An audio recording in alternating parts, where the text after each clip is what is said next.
Hi everyone, welcome to Proudly Jewish. I'm Rabbi Bitton. And today I want to talk about Spike Lee. Filmmaker and anti-Zionist extraordinaire, Mr. Spike Lee was spotted at the NBA All-Star Game on Sunday, February 15th, wearing this purse with a strap in the colors of the Palestinian flag, along with these upside down red triangles. Now, what does that mean? What do these triangles mean? They are symbols by Hamas about which Israeli Jews to kill. These are military targets, terrorist targets marked for death by the Palestinian leadership of Gaza. And it's gotten a lot of popularity among a lot of pro-Palestinians online, where they also would indicate people they would like to target using the same upside down triangle. And here he is, here's Spike Lee at this fun event, the best of the best in basketball, having a great time. And he's wearing these symbols of violence and hate. And that's what anti-Zionism is. It's a hate movement. And here he is wearing these symbols of hate. There are plenty of other political statements to make. No, he makes this one. And what's interesting to me, and really such a shame, beyond the obvious that I've just mentioned, is this was Deni Avdija's first time in the NBA All-Star Game. Israeli basketball player, member of the Portland Trail Blazers, star player, phenomenal individual, phenomenal basketball player. And he's on the court, and here's Spike Lee wearing these are the Israeli Jews I'd like to target kind of clothes, right? This was Sunday, February 15th at the All-Star Game. Now, just a little while ago, in January, I think January 26th, not sure, off the top of my head, he posted on Instagram, Palestinian flag. No comment, just that.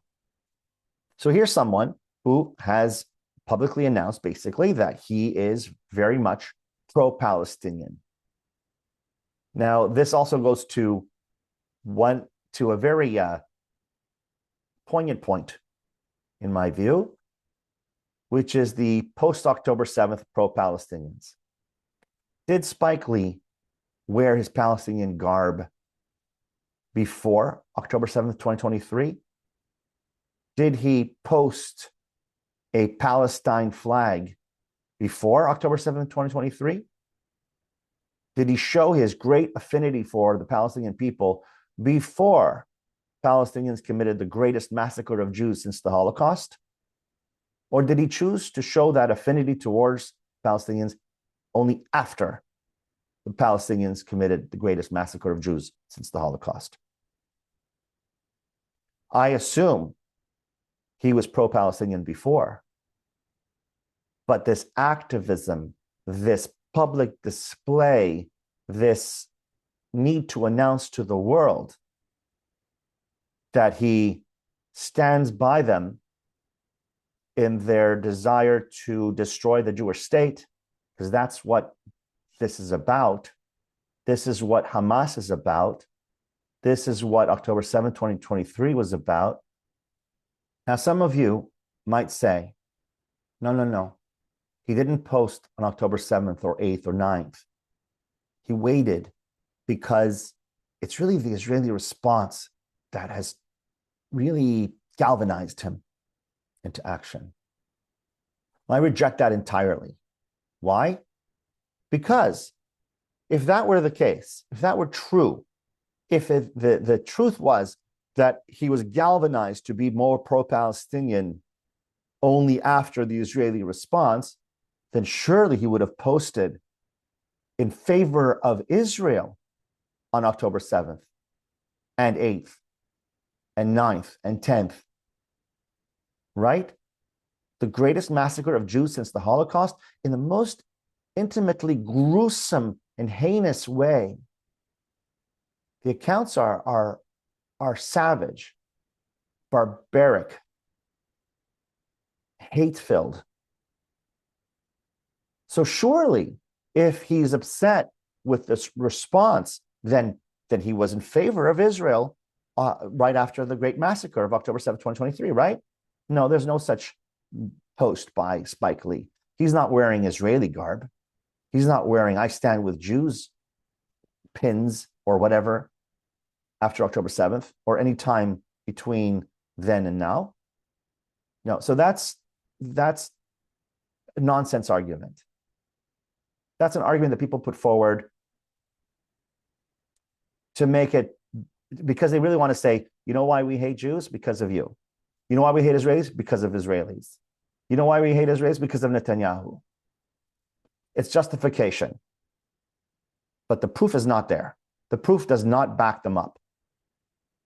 To prove that is the case, you would have had to have flipped. You would have had to have been outraged, publicly outraged by this behavior by the Palestinians on October 7th. And then, and only after watching what you think was unacceptable behavior by Israel, did you flip and say, no, now the response is too much. That never happened. In fact, we all know plenty of post-October 7th pro-Palestinians who just like Spike Lee, showed great affinity towards the Palestinians. And they'll say, the reason is because I'm outraged. We are outraged at the Israeli response. Oh, yeah? Where was your response on October 7th? Surely it had to have been for Israel, in favor of Israel. October 8th, October 9th, surely it would have. And then it flipped, right? You have posts about this? No, they don't. They never do. This is a way for them to justify, perhaps to themselves, but certainly to us, their hatred for the Jewish state, frankly, their bigotry. Essentially, there's something very wrong with people who decided to become pro-Palestinian activists after October 7th. There is something fundamentally wrong with people who, after watching the greatest massacre of Jews since the Holocaust,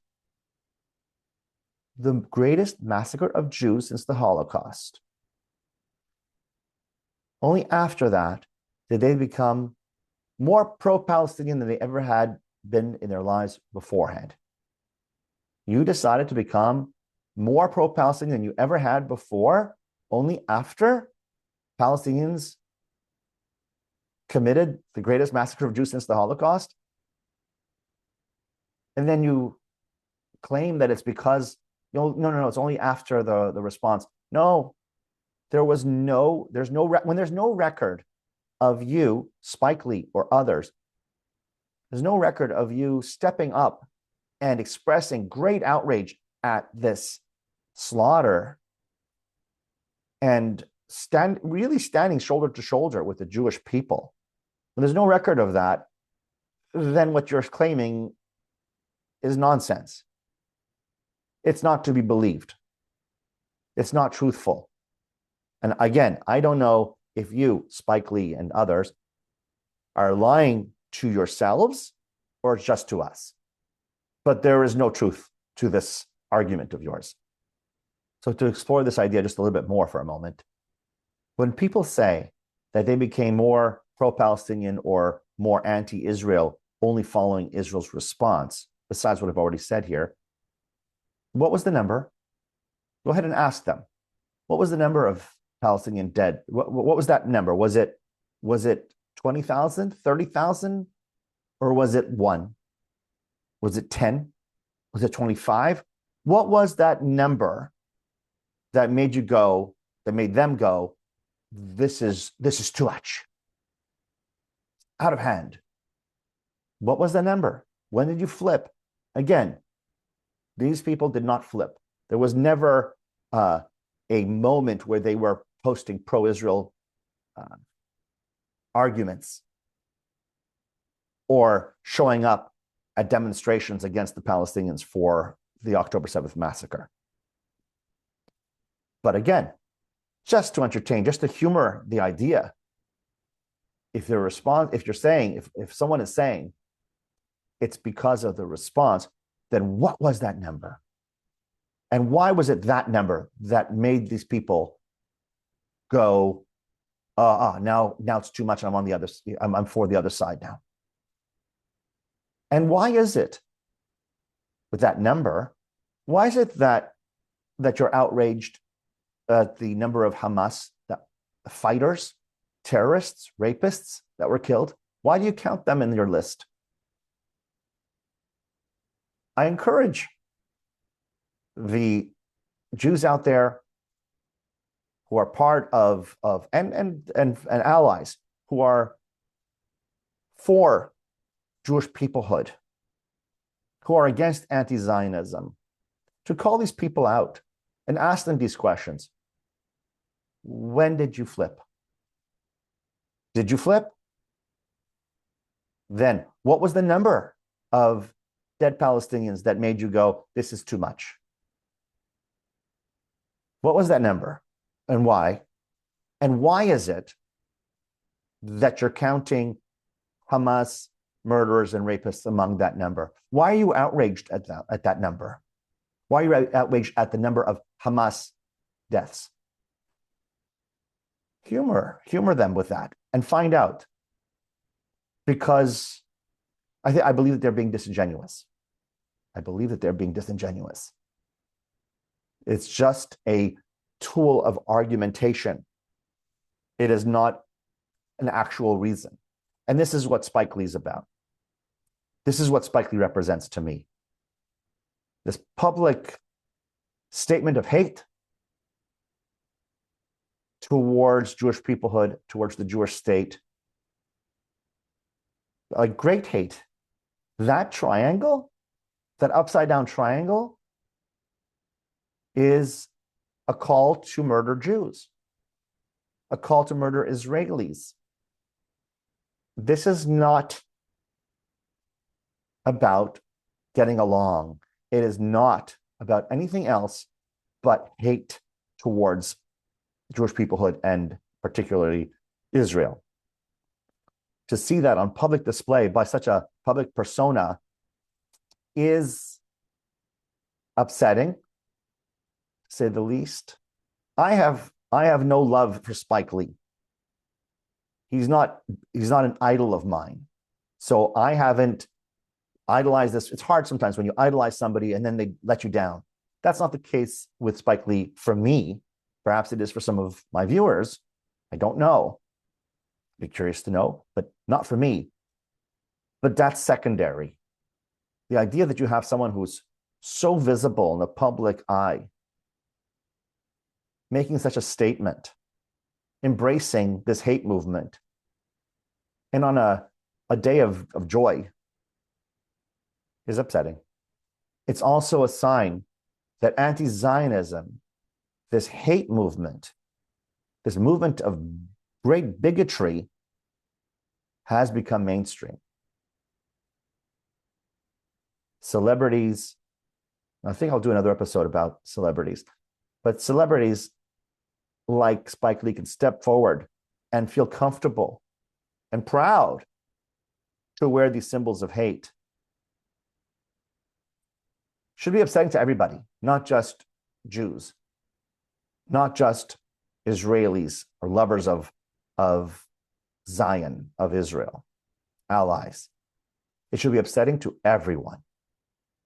So that's enough about Mr. Spike Lee for now. I will come back on another episode to talk about celebrities and other artists and their anti-Zionist bigotry, but let's leave that for another podcast. I wanted to talk about the response to last week's episode.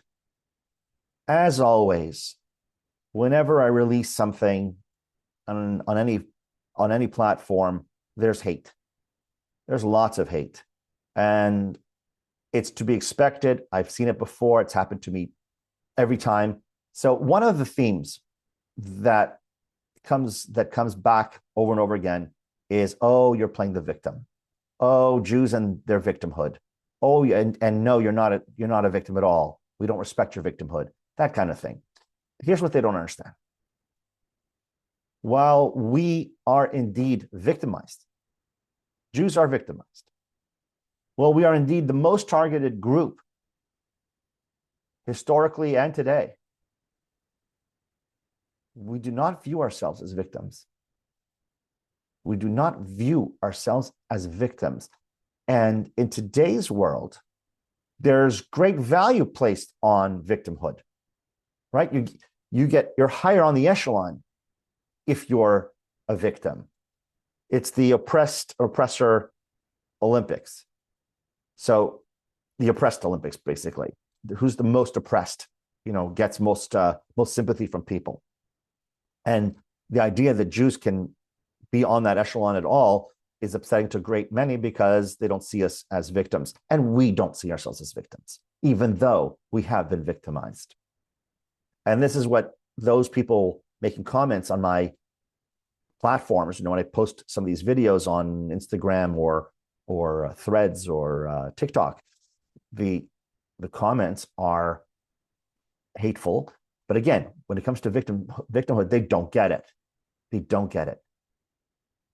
Again, even though Jews have been oppressed for thousands of years, we don't stay there. The idea was, while trying to change society around us, we will try to find another way to live and to thrive. I remember when I was working as a cantor in Hamilton, Ontario, at a synagogue called Beth Jacob, one of my congregants, named Phil, I forget his last name right now, lovely man, he was explaining that there was a time when Jews were not allowed on the main golf course in the city. So what did he do? He started a new one. He initiated a project to build a new one where Jews would be allowed to be on that golf course. And of course, everyone else was allowed to be on the golf course. And things changed in society after that. I don't know if it's changed because of that, but it changed after that. So while trying to change society around us, Jews have found a way to find other answers so that we can continue to live and even thrive. This has happened over and over again in history, and certainly in a place like the United States of America and Canada, where certain laws are in place to allow for certain freedoms, theoretically. But when it comes to this idea of victimhood, we don't see ourselves as victims. We don't see ourselves as victims. The Israelis, who just experienced the greatest massacre of Jews since the Holocaust, don't see themselves as victims. They were victims on October 7th, but they are not defined by that.